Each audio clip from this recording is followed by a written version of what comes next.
مساء الخير عليكم ومرحبا بكم بفيديو جديد على قناتي وقناتكم سلام بيوتي. ان شاء الله يا ربي تكونوا على خير وبخير. تلقاكم هذا الفيديو جميع فيديوهاتي في احسن احوالكم. اليوم ان شاء الله كما العاده غادي نديكم واحد الوصفه زوينه بزاف، وصفه كتغلظ على الصح. عرفتوا شنو كتغلظ على الصح؟ هذه راها كتزيد في الوزن بطريقه مضمونه، غادي تزيدك واحد العدد كبير من الكيلوات في وقت اللي هو قصير. ماشي غير للنساء، هاد الوصفه هذه ديال اليوم صالحه للنساء، الرجال وحتى الوليدات الصغار. وصفة صحية سهلة، مكونات بسيطة، ولكن عندهم واحد الفوائد نعيا ما نهضر لكم عليهم ما غاديش نوفيهم حقهم. دونك بلا ما نطول عليكم ندخلوا مباشرة باش نكتشفوا مكونات وصفة اليوم، طريقة تحضيرها وكذلك طريقة استعمالها. ما تمشيو وين، خليكم معايا حتى الاخر ديال الفيديو. اذا الحباب ديالي غادي نبداو الفيديو ديالنا على بركه الله ونشرعوا في اكتشاف مكونات وصفه اليوم. وصفه اليوم غادي تعطيك كاع داكشي اللي كتبغيه، من علاج للنحافه، من زياده الوزن، من فوائد صحيه للجسم ديالك، فوائد جميليه للبشره والشعر، وكذلك الزياده حتى في العضلات اللي كتكون متواجده في المناطق الانثويه، العضلات الذكوريه وكذلك يعني بالنسبه اللي غيستعملوها من الذكور، والعضلات الانثويه بالنسبه اللي غيستعملوها من الاناث. وصفه ديال اليوم غتكون ب4 ديال انواع ديال البذور من خيرة الانواع، عندها بزاف ديال الفوائد.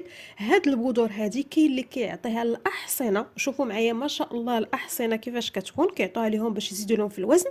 ما نوض شي واحد يقول لي الاحصنه يعني راه وصفه ديال الحيوانات، اما البذور اللي غادي نعطيكم اليوم راه كياخذهم الانسان ماشي الحيوان، ولكن هما كيعطوهم الاحصنه باش ما شاء الله كيصححوهم. المهم بلا ما نطول عليكم ندخلوا مباشره باش نقول لكم شنو هما المكونات ديالهم.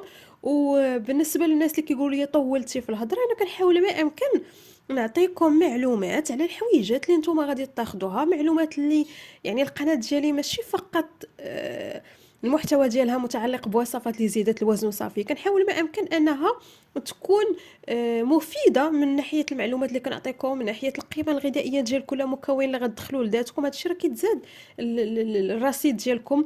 ايضا من ناحيه انه هاد الوصفات هذه ما غاديش فقط كتكون لزياده الوزن، وانما ايضا كتكون عندها فوائد للصحه ديالنا وكتنفع في حويجات اخرين سواء في فقر الدم، في السكر، فانا كنحاول ما امكن ان نبارطاجي معكم هاد المعلومات، ولكن كاين بعض الاخوات كيقولوا لي كطول علينا. المهم اليوم ما غاديش نقول لكم القيمه الغذائيه ديال كل مكون ولا الفوائد ديالهم الصحه، غادي نكتفي فقط انني نقول لكم العناصر اللي غادي نحتاجو في هذه الوصفه هذه ديال اليوم. دونك اول مكون غادي يكون معنا اللي هو بذور اليقطين اولا الزريعه ديال القرعه. هذه راه مسمن خطير، كتساعد على زياده الوزن بواحد الشكل اللي هو كبير جدا. راها موجوده عند العطاره كتباع بهذا الشكل هذا، وايضا حتى في الاسواق التجاريه الكبرى راه كتلقاوها. غتحتاجوا ايضا بذور نوار الشمس اولا المعروفه عندنا حنا بالزريعه الكحله، حتى هي راها كتواجد عند العطار وفي الاسواق التجاريه الكبرى، كتكون منقيه بهذا الشكل هذا.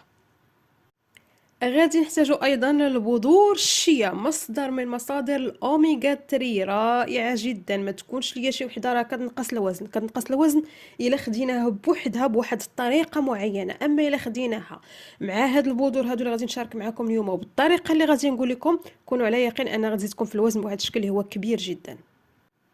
واخر نوع من البذور حتى هو مصدر من مصادر الاوميغا 3 اللي هو الزريعه ديال الكتان اولا بذور الكتان. حتى هي الا خديناها بوحدها انا متفقه معكم بانها كتنقص في الوزن الا خديناها حتى هي بوحدها وخديناها قبل من الماكله، اما الا خديناها مع هاد البذور هذه ديال اليوم وبالطريقه اللي غادي نشارك معكم ان شاء الله في الفيديو، كونوا على يقين انها غتزيد لكم في الوزن، غتزيد في المناطق الانثويه، في الكتله العضليه، وغادي تعالج لكم شي حاجه سميتها النحافه. شوفوا راه اي مكون واخا يكون كينقص الوزن، راه ما نقولوش كينقص الوزن في جميع الحالات، راه على حسب الطريقه اللي انت خديتيها به والوقت اللي انت كتاخديها فيه.